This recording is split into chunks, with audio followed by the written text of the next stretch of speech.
இனிமே கண்ணை மூடிட்டு கடலை எண்ணெய் வாங்கலாம்.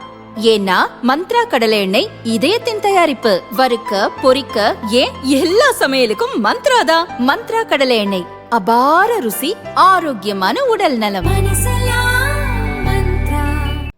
டெல்லி அக்பர் சாலையில் 24ஆம் எண் பங்களாவில் அகில இந்திய காங்கிரஸ் கட்சியின் தலைமை அலுவலகம் செயல்பட்டு வருகிறது.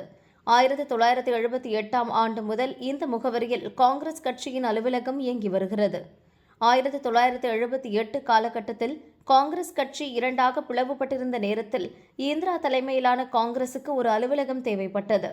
இந்த சமயத்தில் இந்திராவை ஆதரித்த காங்கிரஸ் எம்பி வெங்கடசாமி தனக்கு ஒதுக்கப்பட்ட பங்களாவை இந்திரா தலைமையிலான காங்கிரஸ் கட்சிக்கு கொடுத்தார்.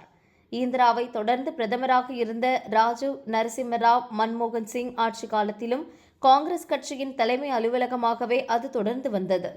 கடந்த 48 ஆண்டுகளுக்கு மேலாக காங்கிரஸ் கட்சியின் தலைமை அலுவலகமாக அது செயல்பட்டு வந்தது. இந்நிலையில் கடந்த ஆண்டு ஜனவரியில் டெல்லி கோட்லா ரோட்டில் இந்திரா பவன் என்ற பெயரில் காங்கிரஸ் கட்சிக்கு புதிய தலைமை அலுவலகம் திறக்கப்பட்டது. எனினும் அக்பர் ரோட்டில் செயல்படும் பழைய அலுவலகத்தை காலி செய்யாமல் காங்கிரஸ் வைத்துக் கொண்டது. வரலாற்று முக்கியத்துவம் கருதி பழைய அலுவலகத்திலும் தொடர்ந்து கட்சிப் பணிகள் நடைபெற்று வந்தன. இந்நிலையில் அக்பர் ரோட்டில் செயல்படும் காங்கிரஸ் அலுவலகத்தை காலி செய்ய மத்திய அரசு சார்பில் நோட்டீஸ் அனுப்பப்பட்டுள்ளது. அதேபோல ராய்சினா சாலையில் உள்ள இளைஞர் காங்கிரஸ் அலுவலகத்தை காலி செய்யவும் நோட்டீஸ் வழங்கப்பட்டுள்ளது. மத்திய நகர்ப்புற மேம்பாட்டு அமைச்சகம் நோட்டீஸ்களை அனுப்பியுள்ளது. வரும் மார்ச் 28ஆம் தேதிக்குள் 2 அலுவலகங்களையும் காலி செய்யுமாறு அந்த நோட்டீஸில் குறிப்பிடப்பட்டுள்ளது.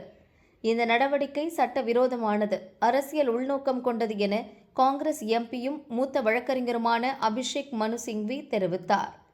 கோர்ட்டை அணுகி சட்ட ரீதியாக இந்த பிரச்சினையை எதிர்கொள்ள உள்ளதாகவும் அவர் கூறினார்.